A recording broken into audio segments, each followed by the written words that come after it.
అందరికి ప్రైజ్ లాడ్రా. ఈ అవకాశం ఇచ్చిన బిడ్డలకు, సెలీనా సిస్టర్కి, సౌజన్యకి నా హృదయపూర్వకమైన వందనాలు. మరి ఈ విధంగా దేవుడు మీ మధ్యని కూడా ఈ విధంగా సాక్ష్యం ఇచ్చి దేవుణ్ణి మహింపరచడానికి దేవుడిచ్చిన అవకాశం కొరకు దేవునికి లెక్కలేనన్ని స్తుతులు చెల్లిస్తూ, ఇచ్చిన అవకాశం కొరకు బిడ్డలందరికీ నా ఆశీస్సులు పలుకుతూ ఉన్నాను. ఈ ముఖ్యంగా నా సాక్ష్యంలోని ముఖ్యాంశాలను చూసుకుంటే, మొట్టమొదటిగా నేను రక్షణ పొందిన విధానము చాలా ప్రత్యేకమైనది. నేను నా తల్లిదండ్రులకు మరి మూడవ బిడ్డగా జన్మించాను. నరసాపురం మాది. మా అమ్మ, నా తల్లి ప్రార్థనాపరురాలు, నా తండ్రి ప్రేమగల వ్యక్తి. మరి ఈ రెండు గుణాలలో సండే స్కూల్కి వెళ్ళిట్లో, ప్రార్థన చేయటంలో, దేవుని స్తుతించట్లో, ఆరాధించట్లో, మహిమపరచట్లో, ముఖ్యంగా కుటుంబ ప్రార్థనలు early morning 5 to 6, evening 7 to 8 ఈ కుటుంబ ప్రార్థనా సమయాలు. ఆ తర్వాత స్టడీస్. ఆ విధంగా నా తల్లి చాలా క్రమశిక్షణలో పెంచింది. మరి చిన్న బాల్యం అంతా మరి తండ్రి దేవుని యొక్క సంరక్షణలో, ముఖ్యంగా తల్లిదండ్రుల యొక్క ప్రార్థనలో, మా కుటుంబ ప్రార్థన ద్వారా దేవుడు మాకు కాపుదలను, భద్రతను, క్షేమాన్ని ఇచ్చాడని నేను నమ్ముతాను. ఎందుకంటే మేము 6 2 కుమార్తెలము, మరి 4 సోదరులు. వారి అందరూ కూడా పోస్ట్ గ్రాడ్యుయేట్స్ చేయడానికి, వారందరూ కూడా తప్పిపోకుండా, తొట్టిల్లిపోకుండా, వారి జీవితకాలం అంతట్లో దేవుణ్ణి మహింపరచడానికి, పరిశుద్ధంగా పవిత్రంగా జీవించడానికి మరి తల్లిదండ్రుల యొక్క ప్రార్థనలు, తల్లిదండ్రుల యొక్క మరి క్రమశిక్షణ విధానము చాలా ప్రాముఖ్యమైనదని నేను నమ్ముతున్నాను. మరి ఇక్కడ చాలా మంది బిడ్డలు కుటుంబాలతో ఉన్నారు. వారి బిడ్డలు దేవుని దయందును, మనుషుల దయందును ఎదిగి వర్ధిల్లాలి అంటే తల్లిదండ్రుల యొక్క ప్రార్థనలు, కన్నీటి ప్రార్థనలు, వారి ప్రేమ, వారి యొక్క క్రమశిక్షణ అత్యంత ప్రాముఖ్యమైనదిగా నేను భావిస్తూ ఉన్నాను.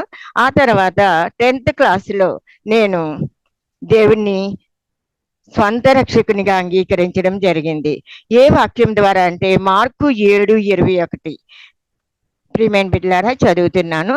లోపలి నుండి అనగా మనుషుల హృదయములో నుండి దురాలోచనలు, జారత్వములు, దొంగతనములు, నరహత్యలు, వ్యభిచారములు, లోభములు, చెడుతనములు, కృత్రిమమును, కామవికారమును, మత్సరమును, దేవదూషణయు, అహంభావమును, అవివేకమును వచ్చును. ఈ చెడ్డవన్నీయు లోపల నుండియే బయలు వెళ్ళి మనుష్యుని అపవిత్రపరచునని ఆయన చెప్పాను. ఈ అధ్యాయంలో ఈ వాక్యం నన్ను ఎంతగానో కదిలించింది. నాలో ఈ గుణాలన్నీ ఉన్నాయి కదా. నేను ముఖ్యంగా ఈ గుణాలన్నిటిని నేను దేవుని ఎడల పశ్చాత్తాపడి మరి యేసు ప్రభుని స్వంత రక్షకునిగా అంగీకరించాలి అని పరిశుద్ధాత్మ ద్వారా గద్దించబడి మరి నేను బాప్తిస్మం వీటినన్నిటిని ఒప్పుకున్నాను. దురాలోచనలు, ముఖ్యంగా అహంభావము. నాకు చదువు అన్నిట్లో ఫస్ట్ ఉండేదాన్ని చాలా గర్వం ఉండేది. ఆ అహంభావాన్ని నేను దేవుని ఎదుట కుమ్మరించుకుని ఒప్పుకుని నేను బాప్తిస్మం తీసుకుంటాం జరిగింది. తర్వాత బాప్తిస్మం తీసుకున్న తర్వాత నేను ప్రతి విషయంలో కూడా దేవుని యొక్క నడిపింపును అడిగేదాన్ని. దేవుడు చిత్తమే జరగాలి, దేవుని చిత్త ప్రకారం కానిది నా జీవితంలో అనుమతించద్దు అని ప్రార్థన చేసుకునేదాన్ని. అలాగా దేవుడు మరి సెయింట్ తెరెసా ఉమెన్స్ కాలేజీలో నేను MA చదవడం జరిగింది. అక్కడ కూడా కొంతమంది హిందూస్ మధ్యన మరి దేవుని సేవ చేయడం, కొంచెము దేవుని వాక్యం చెప్పడం, వాళ్ళకి ఏమైనా అనారోగ్యాలు కలిగితే యేసునామాన్ని ప్రార్థన చేయడం. ఆ విధంగా మరి రంజని అంటే దేవుని యొక్క ఒక కుటుంబంలో నుంచి దేవుని బిడ్డగా బిడ్డ జీవిస్తుంది అని అందరూ చెప్పుకునే కొంత సాక్ష్యాన్ని పొందుకున్నాను. ఆ తర్వాత MA అయిన తర్వాత నాకు మ్యారేజ్ అయిపోయింది. మరి మా హస్బెండ్ మార్కెటింగ్ మేనేజర్, L&Tలో జాబ్ చేసేవాళ్ళు. నాకు మ్యారేజ్ అయిన తర్వాత వరుసగా 3 పిల్లలు పుట్టడం జరిగింది. నేను ఎంతగా తల్లిదండ్రుల దగ్గర ఎంత భయభక్తులతో పెరిగానో, ఎంత ప్రార్థనా జీవితంని కలిగి ఉన్నానో, కొంతగా పిల్లలు బాధ్యతలు వచ్చిన తర్వాత కొంతగా అలవాటు ప్రకారం ఉదయకాల ప్రార్థన, రాత్రి ప్రార్థన, మరి బిడ్డలకు స్కూల్కి వెళ్ళేటప్పుడు వచ్చేటప్పుడు ప్రార్థనలు, ఇవే కానీ హృదయపూర్వకంగా ఉపవాస ప్రార్థనలు, కన్నీటి ప్రార్థనలు, మరి అంగలార్చి చేసే ప్రార్థనలు, కుమ్మరించుకుని చేసే ప్రార్థనలు నాలో చాలా తక్కువైపోయి లోకానుసారంగా వెళ్ళిపోయాను ప్రేమైన బిడ్డలారా. అప్పుడు దేవుడు తన బిడ్డలను పట్ల ఒక ప్రణాళిక ఉంటుంది. మీ పట్ల కూడా ఒక్కొక్క బిడ్డ పట్ల ఒక్కొక్క ప్రణాళిక. మన చేతి వేలి ముద్రను వేరుగా చేసిన దేవుడు, మరి తల వెంట్రుకను వేరుగా చేసిన దేవుడు, మన కనుగుడ్డును వేరుగా చేసిన దేవుడు, మరి ఇంత శ్రద్ధగా మనల్ని చేసుకుని తన స్వరూప స్వభావ గుణ లక్షణాలతో మనం ఉండాలని కోరుకుంటున్న దేవుడు, ఆయన చిత్తానికి వ్యతిరేకంగా మనం జీవిస్తున్నప్పుడు దేవుడు తప్పకుండా మనల్ని సరిచేస్తాడు, శిక్షిస్తాడు, మనలను మళ్ళా తన మార్గంలోనికి నడిపిస్తాడు. అదే నా జీవితంలో జరిగింది. 2007 ఆ ఇయర్లో, ఆ ప్రత్యేకమైన కాలంలో పాప 7th ఇయర్, చిన్న పాప 7th ఇయర్లో ప్లేట్లెట్ కౌంట్ తగ్గిపోయింది. ఆ బిడ్డకి టైఫాయిడ్ లాగా వచ్చి జ్వరం వచ్చి ప్లేట్లెట్ కౌంట్ తగ్గిపోతే మేము డాక్టర్ దగ్గరికి వెళ్ళినప్పుడు ఈ బిడ్డ 25,000 ప్లేట్లెట్సే ఉన్నాయి. 1,25,000 మినిమం ప్లేట్లెట్ కౌంట్ ప్రతి ఒక్కరికి ఉండాలి. ఈ బిడ్డకు 25,000 ప్లేట్లెట్ కౌంట్స్ ఉన్నాం వలనే ఈ బిడ్డ 1 గంట ఈ రోజు ఈవినింగ్ లోపల చనిపోతుంది అని చెప్పారు. మరి చాలా పట్టుదలతో మా హస్బెండ్ ఏమో హాస్పిటల్లో ఉన్నారు. నేను ఇంటి దగ్గర మా ఓనర్ ఆంటీ జోష్వా ఆంటీ, ఆమె రాక్ చర్చి లో మెంబరు, ఆమె మా ఓనర్ కాబట్టి ఇద్దరం కలిసి పట్టుదలతో ప్రార్థన చేస్తున్నప్పుడు 91 సాము దేవుడు ఆ యొక్క వాగ్దానాన్ని ఏమిచ్చాడంటే, ఏ తెగులు నీ గుడారాన్ని సమీపించదు, ఏ అపాయం నీ వద్దకు రాదు, మరణము నుండి ప్రాణాన్ని, కన్నీళ్లు విడవకుండా కన్నులను, జారి పడకుండా పాదాలని తప్పిస్తాను అని ఆ వాగ్దానం నా చెవులలో దేవుడు చక్కగా నాకు వినిపింపజేస్తున్నాడు. భాషలు వస్తున్నాయి. దేవుని సన్నిధిలో నేను హృదయాన్ని కుమ్మరించుకుని ఉండగానే ఆ వాగ్దానాలన్నీ నా నోటంతా వస్తూ ఉంటే మా ఓనర్ అంటే అవన్నీ రాసుకుంది. నేనేమేమి రాసుకుంటున్నాను, నేనేమేమి చెప్తున్నానో అవన్నీ రాసుకుని దర్శనం చూస్తున్నాను. ఏమని అంటే, అక్కడ హాస్పిటల్స్ లో బిడ్డకు 25,000 ప్లేట్లెట్సే ఉన్నాయి, కానీ ఈ బిడ్డకి గడ్డలు రాలేదు, మరి కాలు చచ్చి పడిపోలేదు. ఏంటి ఈ యొక్క మిస్టరీ ఏంటి అని అందరినీ, రీసెర్చ్ స్టూడెంట్స్ అందరినీ తీసుకుని వచ్చి ఈ బిడ్డ మీద టెస్టులు చేయడానికి వాళ్ళు మాట్లాడుకుంటున్నారు. ఆ దర్శనం నేను ఇక్కడ చూస్తున్నాను. బిడ్డను ఇంటికి తీసుకుని వచ్చేయండి, నేను బ్రతికించుకుంటానని నా యేసయ్య చెప్తున్నాడు.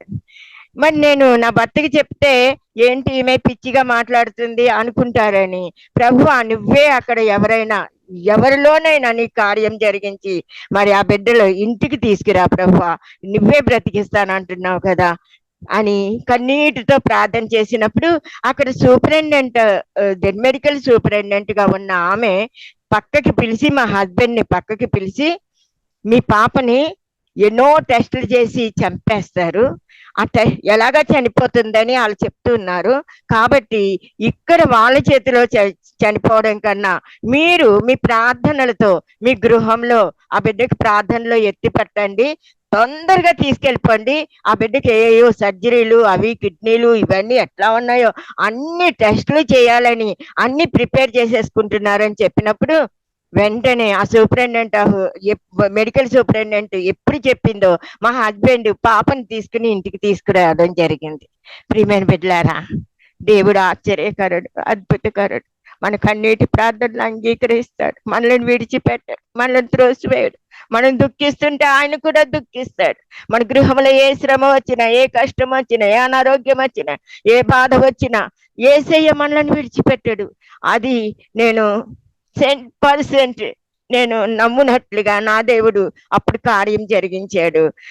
వెంటనే నేను ఇక్కడ నా వాగ్దానాలము, ఏ తెగులు నీ గుడారమును సమీపించదు, మరణము నిన్ను సమీపించదని నా దేవుడు చెప్తుంటుంటే, ఆ డాక్టర్స్ గంటలో చనిపోతుంది, అరగంటలో చనిపోతుంది అని చెప్తూ ఉంటుంటే నేను వాగ్దానాల గురించి ముందుగా శంకించాను. డాక్టర్స్ ఈ విధంగా చెప్తున్నారు, మరి ఇక్కడ నా దేవుడు వాగ్దానాలు గొప్పవిగా కదా, ఆ వాగ్దానాల్ని నేను నమ్మలేకపోతున్నాను అంటే, వెంటనే ఆ రోజుని ఎవరో ఆస్ట్రేలియా నుండి వచ్చారు అని ఒక ఈ స్వస్థత వరం కూడా ఉంది, మీ పాపకి ప్రార్థన చేయిస్తామని తీసుకుని వెళ్ళారు కారులో. పాపని నేను ఒళ్ళో పెట్టుకుని ఆ బిడ్డను వెంటనే చర్చికి వెళ్ళడం జరిగింది. అక్కడ ఆయన, నేను వేరొక సబ్జెక్ట్ మీద ప్రిపేర్ అయ్యాను, కానీ ఇక్కడ ఒక ఆమె వాగ్దానాల గురించి శంకిస్తుంది, చాలా దుఃఖంతో ఉంది, భారంతో ఉంది, వేదనతో ఉంది. నా దేవుడు వాగ్దానాల గురించి చెప్పమంటున్నాడు.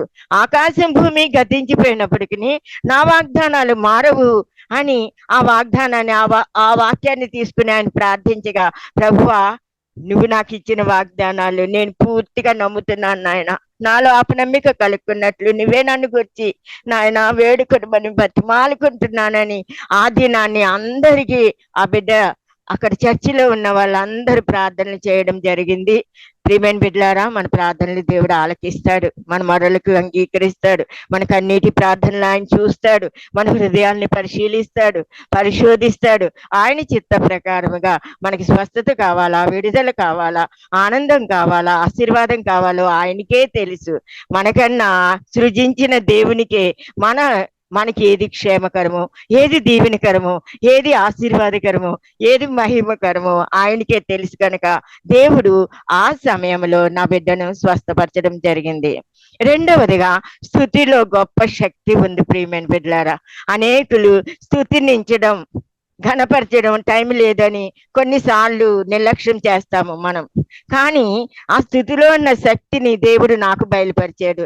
నాకు యూట్రస్ లో క్యాన్సర్ గడ్డల వచ్చింది.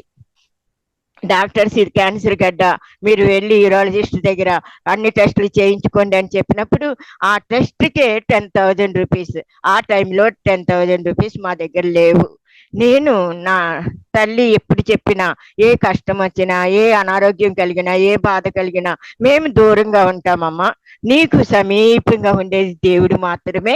నువ్వు ప్రార్థనా గదిలోనికి వెళ్ళిపోయి మోకరించి దేవుని సన్నిధిలో ప్రార్థన చేసుకుంటే దేవుడే నీకు గైడెన్స్, హెల్ప్, అన్ని నడిపింపు అన్ని నీకే ఇస్తాడు అని చెప్పేది.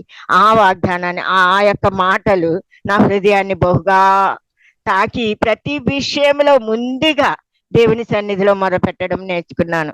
ఆ టైంలో నేను గదిలోనికి వెళ్ళి పిల్లలందరూ చిన్న పిల్లలు, వాళ్ళని ఒక రూమ్ లో పెట్టి నేను ప్రార్థనా గదిలోనికి వెళ్ళి నేను ప్రార్థన చేస్తా ఉన్నాను. ప్రియమైన బిడ్డలారా, ప్రార్థన చేస్తుంటే ఒక స్వరం వినిపించింది, లేచి, ఎందుకు ఏడుస్తున్నావు, లేచి దేవుని మహిమపరచు, 7 పాటలు దేవుని స్తుతించు, ఆరాధించు, ఈ స్తుతుల సింహాసనం మీద నేను ఆసీనుడనై నీ యొక్క కోరికను నేను తీరుస్తాను, నిన్ను స్వస్థపరుస్తాను. నాలో స్వస్థత శక్తి ఉంది, నాలో పునరుద్ధాన శక్తి ఉంది. ఏ డాక్టర్స్ అయితే వాళ్ళు ఉపశమనానికి ఇస్తారేమో, కానీ నేనైతే సంపూర్ణ స్వస్థతనిచ్చే దేవుడను అనే మాటలు నాకు వినిపిస్తా ఉంటే అంత దుఃఖంలోను అంత వేదనలోను 7 పాటలు పాడుకున్నాను ప్రియమైన బిడ్డలారా. ఆ 7 పాటలు ఆఖరి పాట, జీవనదిని నా హృదయంలో ప్రవహింప చేయుమయ. నిజంగా పాట పాడుతూ ఉంటుంటే ఓ పక్క నుంచి కన్నీరు, ఓ పక్క నుంచి పాట, ఓ పక్క నుంచి దేవునిలో లీనమైపోవడం, ధ్యానించుకుంటాం. ఆయన ఇచ్చిన మాటలు, ఆయన పలికిన మాటలన్నీ పదే పదే ఎత్తి బట్టి ఆయన సన్నిధిలో స్తుతించుచూ ఉండగా, ఆరాధించుచూ ఉండగా, మహిమపరిచుచూ ఉండగా ఆ గడ్డ జీవనదిని నా హృదయంలో ప్రవహింప చేయమయ్యా, బలహీన సమయంలో నీ బలాన్ని ప్రసాదించు అనేది పాడుతూ ఉండగా ఆ గడ్డ స్ప్లిట్ అయిపోయింది, పగిలిపోయింది. ఆ ఛాయలు కూడా, ఆ గాయపు ఛాయలు కూడా నా జీవితంలో లేవండి. అప్పటి నుండి ఇప్పటి వరకు నా యూట్రస్ లో ఎటువంటి సమస్య రాలేదు, ఎటువంటి గడ్డ రాలేదు. ఆయన ఇచ్చే స్వస్థత శాశ్వతమైనది ప్రియమైన బిడ్డలారా. మనుషులు, డాక్టర్స్ వాళ్ళ దగ్గరికి మనం వెళ్తాం, కానీ అది శాశ్వతమైనది. కొన్నిసార్లు మళ్ళా రావచ్చు ఆ జబ్బులు, కానీ దేవుడు స్వస్థపరిచినది మాత్రం మన జీవిత కాలం అంతటిలో మరలా దాన్ని ఏ శత్రువు ముట్టడానికి వీలు లేదు. ఆ విధంగా దేవుడు నా యూట్రస్ లో ఉన్న క్యాన్సర్ గడ్డని స్వస్థపరిచాడు. కేవలము స్తుతి, ఆరాధన, స్తుతించడం ద్వారా 7 పాటలు ప్రియమైన బిడ్డలారా, ప్రతి ఒక్కరికి నేను చెప్తాను, మీకు ఏమైనా సమస్యలు ఉన్నాయా, శత్రు కార్యాలు ఉన్నాయా, చేతబడి శక్తులు, మాంత్రిక శక్తులు, క్షమించండి, ఆ 7 పాటలు ఏం పాటలు ఒకసారి చెప్తారా? తర్వాత తప్పకుండా సిస్టర్. మొట్టమొదటిది శక్తి చేత కాదనను, బలము చేత కాదనను. తర్వాత సర్వచిత్తంబు నీదేనయ్యా. ప్రతి పాట ధ్యానపూర్వకంగా పాడుకున్నాను ప్రియమైన బిడ్డలారా. నాకు ఇష్టమైన పాటలు అవే. భజన చేచు భక్త పాలక, సర్వమేసువే నాకు సర్వమేసువే, నా ప్రియ యేసునిపై ఆనుకుని అరణ్య మార్గమున నడుచుటయే ఆనంద జీవితము. తర్వాత ఈ జీవనదిని నా హృదయములో, లాస్ట్ది ఇంకొక పాట నాకు అత్యంతమైన, నన్ను మార్చిన పాట, పరిశుద్ధమే యేసుని రక్తం ప్రవహించెను కల్వారిలో. పరిశుద్ధమే యేసుని రక్తం ప్రవహించెను కల్వరిలో, కాడుగును పావన రక్తం ప్రభు యేసునే ఆరాధింతు. ఆ పాట, ఈ విధంగా ఈ పాటలన్నీ పాడుతూ ఉండగా అద్భుతమైన రీతి. ఎక్స్క్యూజ్ మీ అంటే ఒక్కసారి రిపీట్ చేయరా? నేను మూడో దాని తర్వాత రాయలేదు, ఒక్కసారి ప్లీజ్. అవునా సిస్టర్, నేను కూడా చాలా పాటలు మర్చిపోతున్నాను. మొట్టమొదటిది సిస్టర్ ఏం చెప్పాను మీకు చెప్పండి. సర్వచిత్తంబు నీదేనయ్యా. సరే అండి, ఆ పాట నాకు చాలా ఇష్టం.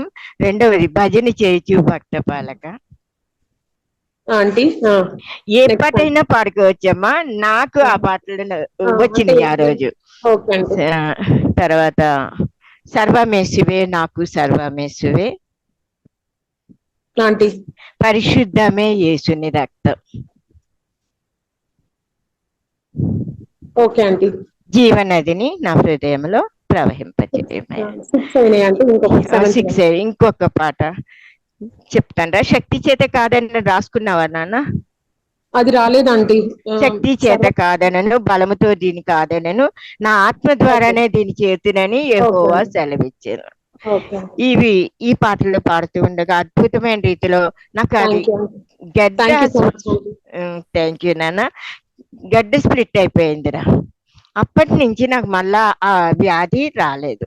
అసలు క్యాన్సర్ యొక్క సిమ్టమ్స్ కూడా నాకు ఇప్పుడు రాలేదు.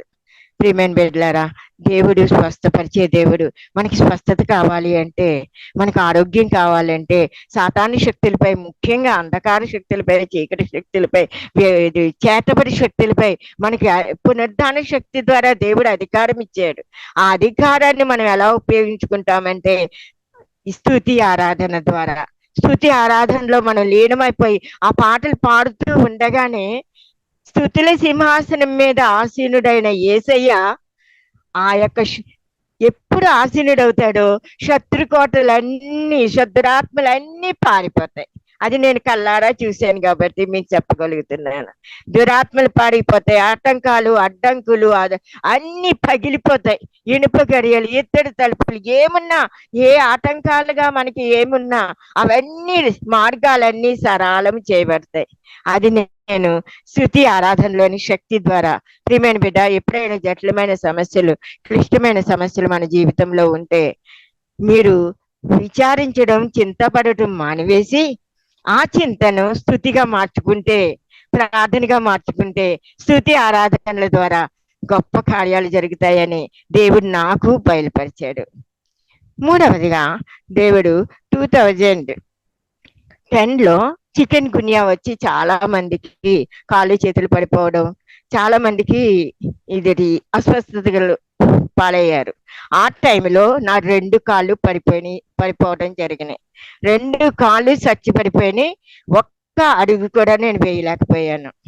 మరి అటువంటి టైంలో ఆ వ్యాధి ద్వారా, ఆ చికెన్ గున్యా ద్వారా ఈ కాళ్ళు పడిపోయినాయి కాబట్టి ఈ కాళ్ళు మళ్ళా రావడం కష్టమేమో అని డాక్టర్స్ అన్నారు.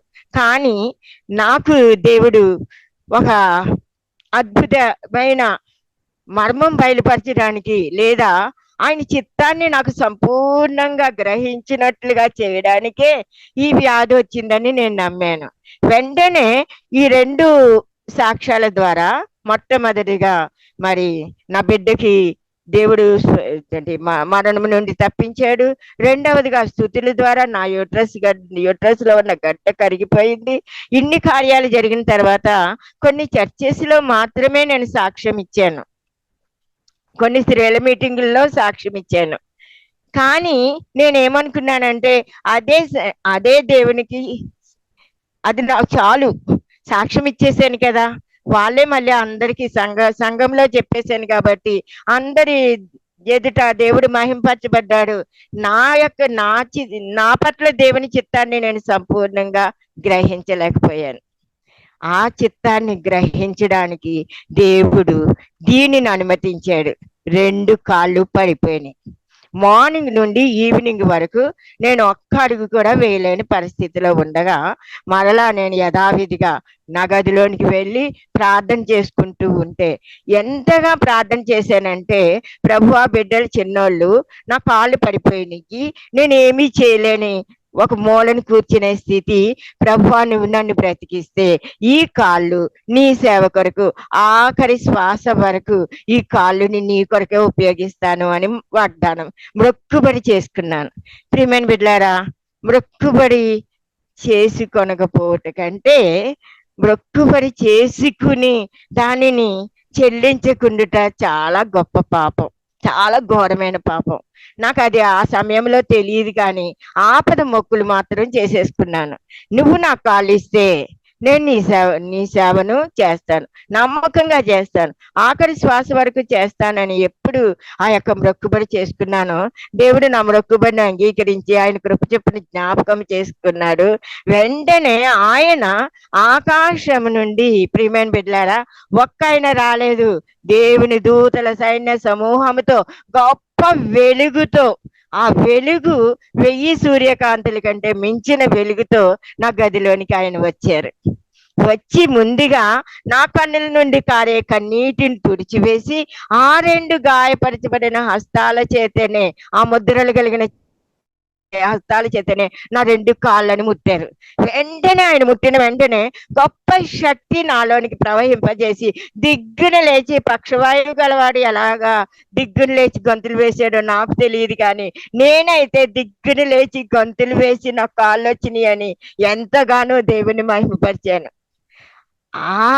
ఆ యొక్క కార్యం జరిగిన తర్వాత కూడా నేను అవిధేయత, సేవ చేయడం ఇష్టం లేదు, ఏయో దేవుని కార్యాలు ఎవరికన్నా కొంతమందికి చెప్తాను, సాక్ష్యం ఇస్తాను, అంతేగాని నేను సేవ చేయడం ఏంటి, నేను ఎంఏ చదివాను, ఎవరన్నా దేవుడు నాకు ఏ భారం ఇస్తున్నాడంటే స్లమ్ ఏరియాస్ లో చిన్న చిన్న గృహాల వద్దకు వెళ్ళి వాళ్ళు ఎంతగానో అనేక సమస్యల చేత సతమతమైపోతున్నారు, అనేక సమస్యల చేత, చేతబడి శక్తుల చేత, పీడ శక్తుల చేత, మరి వాళ్ళకి నెమ్మది లేని స్థితిలో, శాంతి లేని స్థితిలో, కుటుంబ సమస్యలతో అనేక కుటుంబాలు విడిపోతున్నాయి, అనేక మంది ఆత్మహత్యలు చేసుకుంటున్నారు. అటువంటి ప్రదేశాలకు వెళ్ళి దేవుడు నీ పట్ల చేసిన కార్యాలని చెప్పమంటే నాకు అది ఇష్టం లేదు. ప్రియమైన బిడ్డలారా, అసలు అమ్మేరియాస్కి నేను వెళ్ళడం ఏంటి, వాళ్ళకి నేను ఇవి సాక్ష్యాలు చెప్పడం ఏంటి, చర్చెస్ లో పిలుస్తారు వాళ్ళకి చెప్తాను, కానీ ప్రతి కుటుంబంలోనికి, ప్రతి గృహంలోనికి నేను వెళ్ళడం ఏంటి, వాళ్ళు ఎలా స్వీకరిస్తారు, వాళ్ళు ఏ విధంగా నన్ను చూస్తారో నాకు తెలీదు. అందులో హిందూస్ మధ్యన, ముస్లిమ్స్ మధ్యన, మరి క్రైస్తవులు తక్కువ. ప్రియమైన బిడ్డలారా, నేను చేసే సేవ అంతా హిందువుల మధ్యన ఉంటది. మరి అటువంటి ప్రదేశాలకి నేను వెళ్ళడం చాలా, నాకు ఎక్కడికి వెళ్ళాలో నువ్వే తెలుపు ప్రభు అని ప్రార్థన చేసి అలాగ నేను కాలయాపన చేశాను, కానీ కుటుంబాలకి మధ్యనికి వెళ్ళలేకపోయాను. ప్రేమని బిడ్డలారా, ఎంతో అవిధేయత, ఎంతో తిరుగుబాటుతనాన్ని చూపించాను. ప్రభు ఇంకోటి చూపించి, ప్రభు చర్చెస్ లో ఏమన్నా నన్ను సాక్ష్యం ఇచ్చి మహింపరుస్తాను, కానీ ఇలా గృహాలకు మాత్రం నన్ను పంపొద్దు అని ఆ విధంగా నేను ఉండేదాన్ని. ఆ విధేయత, ఆ తిరుగుబాటుతనము నాకు పక్షవాయువు, పెరాలసిస్ వచ్చింది, బ్రెయిన్ స్ట్రోక్ వచ్చింది, కిడ్నీ ప్రాబ్లం వచ్చింది. ఇన్ని సమస్యలు వచ్చిన తర్వాత దేవుడు శ్రమల వలన మనకు విధేయత నేర్పుతాడు అనే సత్యాన్ని నేను తెలుసుకున్నాను. ఇన్ని సమస్యలు, ఇన్ని వ్యాధులు ఒకే ఇయర్లో వస్తున్నాయి అంటే దేవుడు నా పట్ల ఒక ప్రణాళికను కలిగి ఉన్నాడు, ఆ చిత్తాన్ని కలిగి ఉన్నాడు. మరి ఆ స్లమ్ ఏరియాస్ లోని ఆ కుటుంబాల భారమే దేవుడు నాకు ఇస్తాడేమో, అక్కడికి వెళ్ళి నేను సేవ చేయాలేమో అని తప్పకుండా చేస్తాను ప్రభువా, ఈ కిడ్నీ ప్రాబ్లం నేను భరించలేను అని దేవుని సన్నిధిలో ప్రార్థన చేసినప్పుడు ప్రియమైన బిడ్డలారా, దేవుడు ఆ వ్యాధులన్నిటి నుండి డాక్టర్స్ వద్దకు వెళ్లకుండానే, మందులు వేసుకొనకుండానే నాకు అన్ని స్వస్థపరిచింది నా యేసయ్య మాత్రమే. ప్రార్థన మాత్రమే, స్తుతి మాత్రమే, ఆరాధన మాత్రమే, నన్ను నేను దిద్దుకుంటాం, నా మొక్కుబడిని చెల్లించడానికి నేను ముందుకు రావడం, ఈ విధంగా నన్ను నేను పరిశోధించుకొని ఆయన ఎదుట నా పాపాలని ఒప్పుకొని, నా విధేయతను ఒప్పుకొని, నా తిరుగుబాటుతనాన్ని ఒప్పుకొని, నాలో ఉన్న గర్వము అహంకారాన్ని అన్నిటినీ తొలగించుకొని నన్ను నేను ఎప్పుడు రిక్తినిగా చేసుకున్నానో అప్పుడు నా యేసయ్య ఎక్కడికి వెళ్ళాలో మార్గాల్ని ఆయనే తెరిచాడు. వాళ్ళే ఫోన్లు చేసి మా ఇంటికి రండి, మా గురించి ప్రార్థన చేయండి. ఆ విధంగా నేను అక్కడికి వెళ్లకుండా దేవుడే మార్గాల్ని తెరిచి ఆ విధంగా 2010 నుంచి 2024 వరకు ఈ విధంగా కుటుంబాల మధ్యన సేవ చేయడానికి దేవుడు తన కృపను అనుగ్రహిస్తున్నాడు. దేవుడు మరి మిమ్మల్ని కూడా ప్రియమైన బిడ్డలారా, మీలో అందరినీ దేవుడు ఎన్నుకున్నాడు. మీరందరూ దేవుడికి ప్రశస్తమైన వారు, విలువైన వారు. ఎన్నికలేని నన్నే దేవుడు ఈ విధంగా వాడుకుంటుంటే మిమ్మల్ని ఇంకను బహు బలంగా వాడుకోబోతున్నాడు. మీరు ఆయనకి సమర్పించుకోవాలి. ఆయన సమర్పించుకున్న తర్వాత మరలా వెనుకడుగు వేయకూడదు, లోకం వైపు చూడకూడదు, లోకాశలను అనుసరింపకూడదు, మరి మరలా మనము అవిధేయులముగా ఉండకూడదు. మధ్యలోనే మన ఆత్మీయ యాత్ర ఆగిపోకూడదు, ముందుకే సాగాలి. విశ్వాసమునకు కర్తయు దాన్ని కొనసాగించి వారిని యేసు వైపు చూస్తూ ఈ జీవితపు పరుగు పందెంలో ముందుకు మాత్రమే సాగాలని దేవుడు నాకు నేర్పాడు. ప్రియమైన బిడ్డలారా, ఈ విధంగా ఆ యొక్క 2 కాళ్ళను నేను పొందుకున్నాను. ఆ 2 కాళ్ళు దేవుని సేవ కొరకు ఉపయోగిస్తున్నాను. 2017లో ఇది అత్యంత ప్రధానమైన ఘట్టం. మన జీవిత కాలంలో మనము ఈ రాజ్య వారసులం కాదు, పరలోక రాజ్య సంబంధులం. మనము దేవుని రాజ్యానికి వెళ్ళవలసి ఉన్నది. దీనితోనే, ఈ లోకంలోతోనే మన జీవితము ముగింపు కాదు. ఈ జీవితం ద్వారా మన తర్వాత పరలోక జీవితం మనకు ఆరంభం అవుతుంది. ఆ జీవితానికి మనం వెళ్ళాలి అంటే, పరలోకానికి మనం వెళ్ళాలంటే ఈ ఈ జీవితంలో మనం ఏ విధంగా ఉండాలో దేవుడు నాకు నేర్పాడు. ఏంటంటే, నేను ఒకడికి ప్రార్థన చేసి, చెయ్యి పెట్టి ప్రార్థన చేసి ఇంటికి వద్దామని అనే లోపలనే ఆమెకు ప్రార్థన చేయగానే ఆమెలో ఉన్న దురాత్మలు, దుష్ట శక్తులు, అంధకార శక్తులు, చీకటి శక్తులు నాపైకి ప్రవహింపజేసి, నిన్నే లేకుండా చేస్తాను, నా బిడ్డలను అందరినీ నువ్వు స్వస్థపరుస్తున్నావు, నా బిడ్డలను అందరినీ నీ వైపుకి దేవుని వైపుకి ఆకర్షిస్తున్నావు, నిన్నే లేకుండా చేస్తానని సవాల్ చేసి నా కాళ్ళని మళ్ళా పడేసింది సాతాను. నడవలేని పరిస్థితిలో ఏసు రక్తం చేసి చెప్పుకుంటా, నా దేవుడు స్వస్థపరిచిన నా కాళ్ళను నువ్వెందుకు ముడతావు, ఓ దుష్టుడా, సాతానా, వెనుకకు పో అని దాన్ని గద్దించుకుంటూ మరి ఆటో ఎక్కి నేను ఇంటికి రావడం జరిగింది. ఆ తర్వాత నాకు హై బీపీ ఎన్నడూ నా జీవితంలో బీపీ కానీ షుగర్ కానీ లేవు. ఎప్పుడు జ్వరం కూడా రావడం చాలా తక్కువ. ఎంతో నీ సేవ చేస్తున్నంత కాలం జీవజల నదుల వలె ఆరోగ్యం మట్టుకు ప్రవాహం వలె ఆనందము, సంతోషము, సేవలోనే ఆనందము, సేవలోనే సంతోషం, సేవలోనే సంతృప్తి.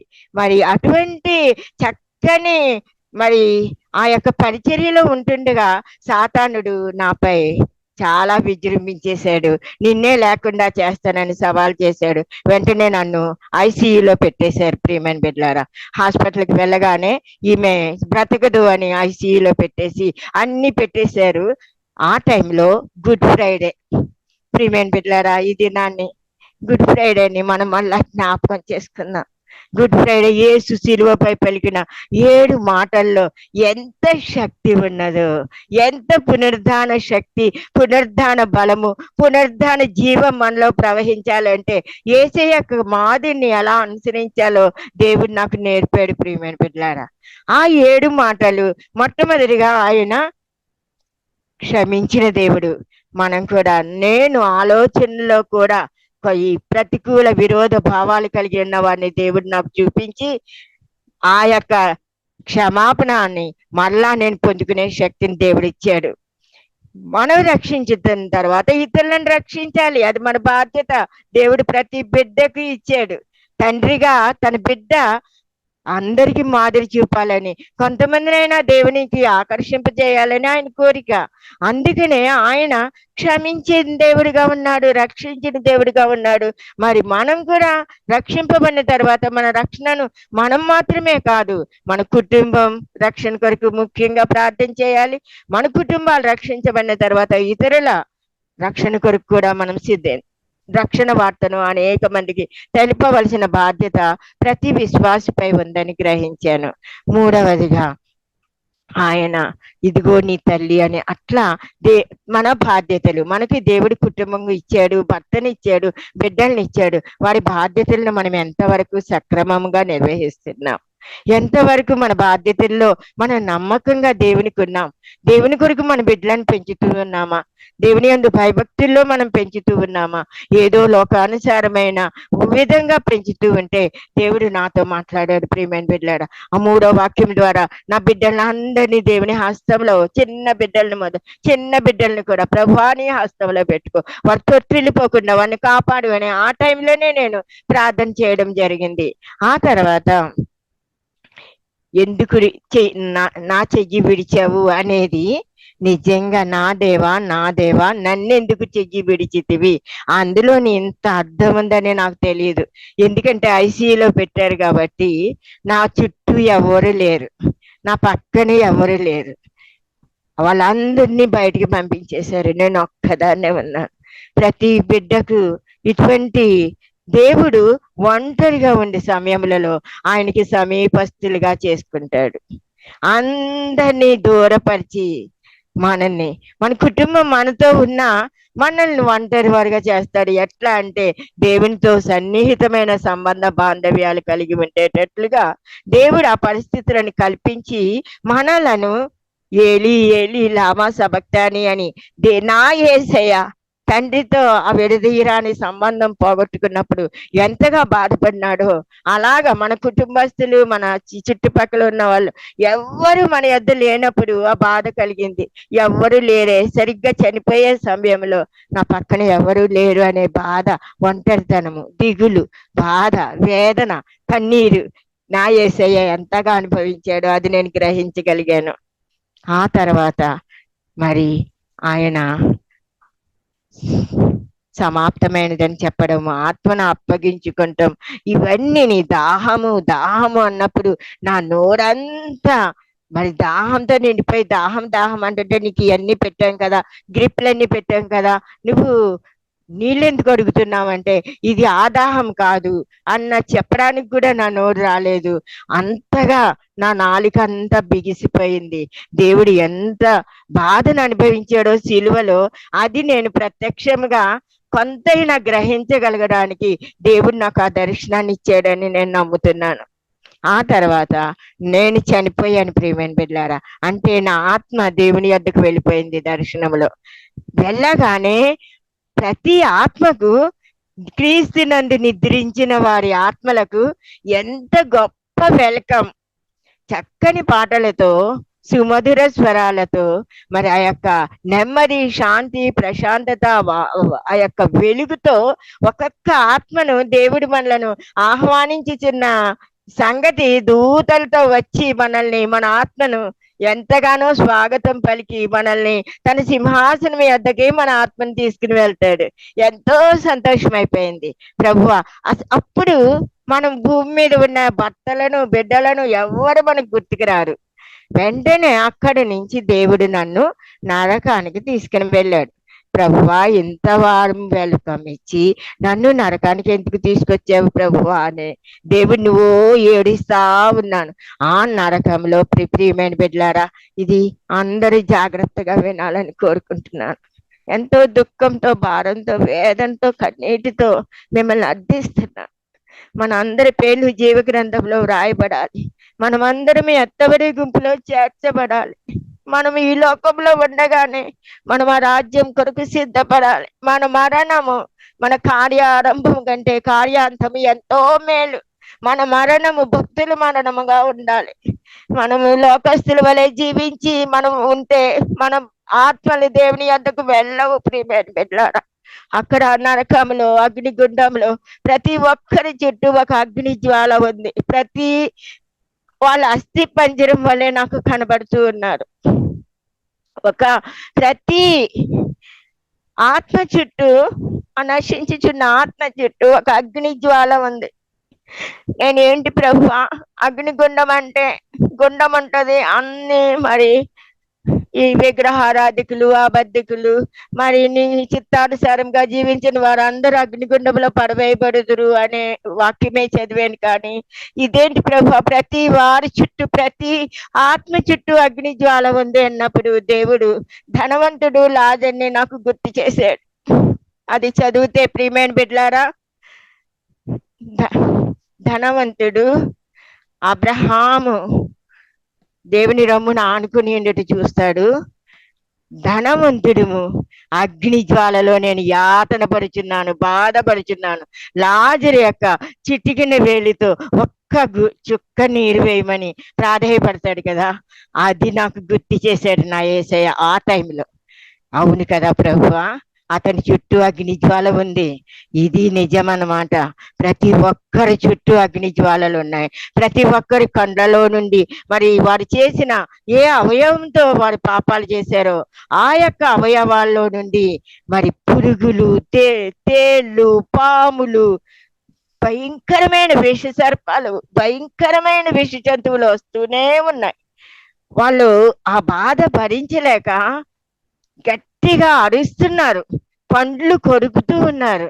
అక్కడ ఎంత దుఃఖము, భారము, వేదన, ఆర్తనాదాలే వినపడ్డాయి ప్రియమైన బిడ్డ. ఆ టైంలో కూడా వాళ్ళు యేసయ్యను దూషిస్తూనే ఉన్నారు. మమ్మల్ని ఎందుకు బయటకు తీసుకురావు, మేమేం చేసి ఉన్నాం, ఇప్పుడు మమ్మల్ని కరుణించి అంటే మీకు భూలోకంలో సమయం ఇచ్చాను రక్షణ పొందడానికి, నన్ను నమ్ముకుంటానికి, నా చిత్త ప్రకారం జీవించడానికి ఎంతో మంది భక్తుల్ని పంపించాను, ఎన్నో వాక్యాలు వినిపించాను, ఒక్కదానికి కూడా మీరు రెస్పాండ్ అవ్వలేదు. ఇక్కడ మీరు యాతన పడుతున్నారు. మీకు ముందుగానే బైబిల్లో పరలోకమున్నదని, నరకమున్నదని మీకు తెలియజేశాను అని యేసయ్య వాళ్ళతో చెప్తూ ఉన్నారు. యేసయ్య ఏడుస్తూ ఉన్నాడు. ప్రియమైన బిడ్డలారా, ఎందుకు ఏడుస్తున్నావు ప్రభు అని అడుగుతున్నప్పుడు, నేను నరకాన్ని అపవాది దూతలకు మాత్రమే నేను సిద్ధపరిచాను.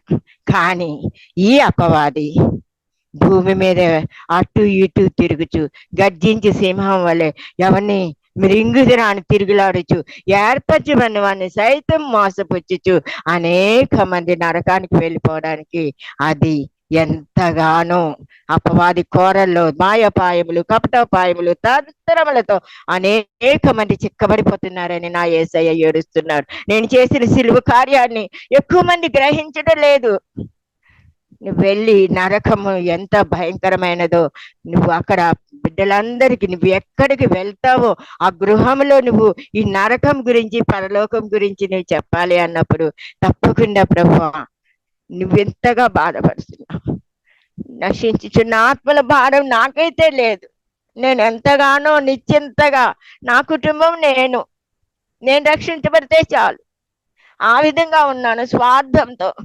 నువ్వు సమస్త మానవాళి కొరకు నువ్వు ఆఖరి క్షణం వరకు, ఆఖరి బొట్టు వరకు రక్తం కార్చావు. నేను నమ్ముతున్నాను ప్రభు, నేను చెప్తాను. అది నాకు దేవుడు చెప్పు అని అనలేదు, ఆజ్ఞాపించాడు. ఇది నా ఆజ్ఞ అని చెప్పాడు. అప్పటి నుండి ప్రియమైన బిడ్డలారా, నరకం ఎంత భయంకరమైందో పరలోకం ఎంత ఆహ్లాదకరమైందో చెప్పడానికి నేను ఎంతో సంతోషిస్తున్నాను. ఇక్కడ అందరూ ఉన్న బిడ్డలందరూ దేవుని బిడ్డలు, దేవుని ప్రశస్తమైన విలువ కలిగిన బిడ్డలు. మీకు ఆ పరలోక ఆనందము ఎంత గొప్పదో నేను చెప్పాలనుకుంటున్నాను. మన ఆత్మ మనకు అక్కడ నివాసాలు దేవుడు ఏర్పాటు చేస్తున్నాడు. వెండి బంగారాలతో వజ్ర వైఢూర్యాలతో మనకి అక్కడ నివాసాలు ఏర్పాటు చేయబడుతున్నాయి. మన నివాసాలు ఏ విధంగా ఏర్పాటు చేయబడుతున్నాయి అంటే మన యొక్క ప్రవర్తన, మన యొక్క మాదిరికరమైన క్రైస్తవ జీవితం, మన యొక్క ప్రార్థనా జీవితం, మన యొక్క భక్తి జీవితం, మన యొక్క యథార్థమైన జీవితం, మన యొక్క పరిశుద్ధమైన జీవితం. ప్రియమైన బిడ్డలారా, మనం ఇక్కడ దేవుని వలె మనం జీవించాలి. దేవుని చిత్త ప్రకారం జీవించాలి. దేవుడు ఏం చేశాడో అదే చేయాలి. దేవుడు ఏం పలికాడో అదే పలకాలి. ఆ విధంగా మనము సంపూర్ణమగడానికి సాగిపోవాలి. సంపూర్ణమైన విశ్వాస నిరీక్షణలు గలవారమై యేసు వైపే చూడాలి. ప్రియమైన బిడ్డలారా, అంతం వరకు మనం నమ్మకంగా యథార్థంగా ఉండాలి. మిక్కుటమైన నిష్కపటమైన ప్రేమను కలిగి ఉండాలి.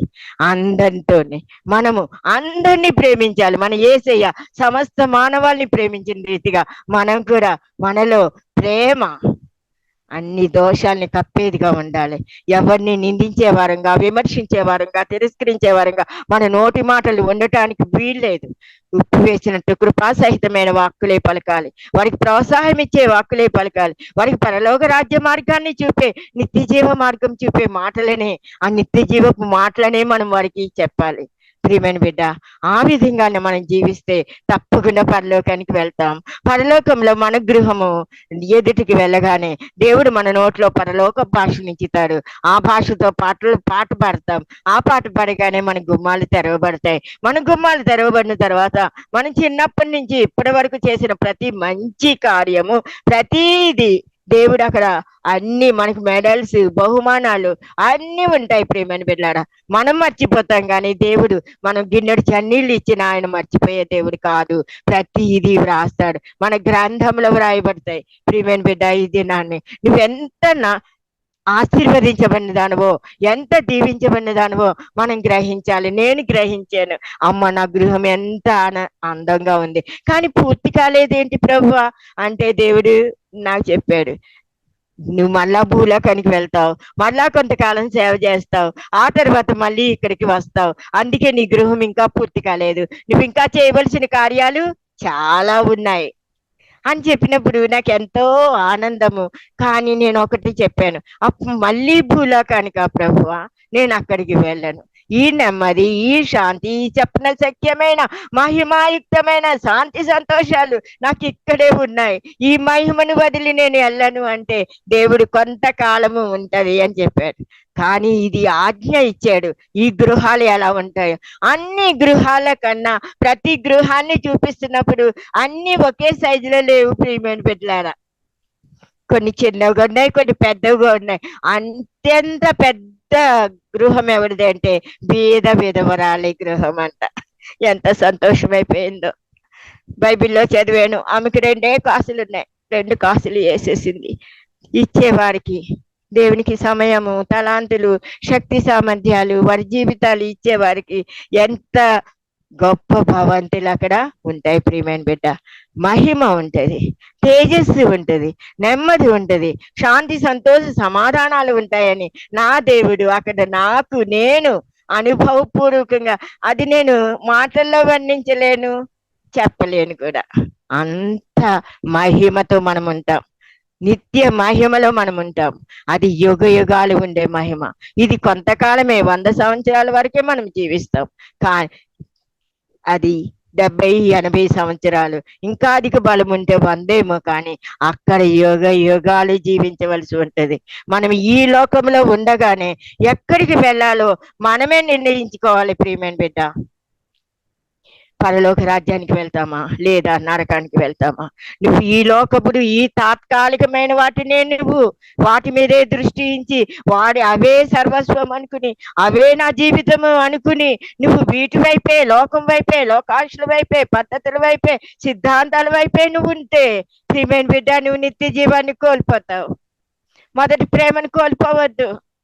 కొంతమంది మరి రక్షణ పొందిన సమయంలో ఎంతో దేవునికి సమయం ఇస్తారు, తలాంతులు ఇస్తారు, శక్తి సామర్థ్యాలు ఇస్తారు, భక్తి ఇస్తారు, సత్క్రియలు ధర్మకార్యాలు చేస్తారు. కానీ ఉండే కాలం గడిచే కొద్దీ దేవుడు అన్ని వనరులు ఇచ్చిన తర్వాత మరలా వారిలో వెనుకకు వెళ్ళే స్వభావం ఉంటుంది. కాబట్టి దేవుడు అంటున్నాడు, మొదటి ప్రేమను ఎన్నటెన్నటికీ మనం కోల్పోకూడదు. అప్పుడే మనకి జీవ కిరీటం ఇవ్వబడుతుంది. ప్రియమైన బిడ్డలారా, ఈ దినం ఈ సాక్ష్యం మీ అందరికి చెప్పడానికి ఈ విధంగా దేవుడు నాకు కృపనిచ్చాడు. ఈ దినాన్నే కోరుకోండి. మనం ఎక్కడికి వెళ్ళాలి? దేవుని మహిమ, దేవుని చిత్తానుసారంగా ఈ లోకంలో జీవించి దేవుని కొరకు మాదిరికరమైన, మహిమకరమైన, జయకరమైన, ఆశీర్వాదకరమైన ప్రార్థనా జీవితాన్ని మనం కలిగి ఉండి అనేకులకు మన ముఖాలలో యేసయ్యను మాత్రమే చూపితే దేవుడు తప్పకుండా మనము ఈ లోకంలో ఒక భక్తుల మరణముగా ఉండి పరలోకంలో నిత్య సంతోషంలో ఉంటాం.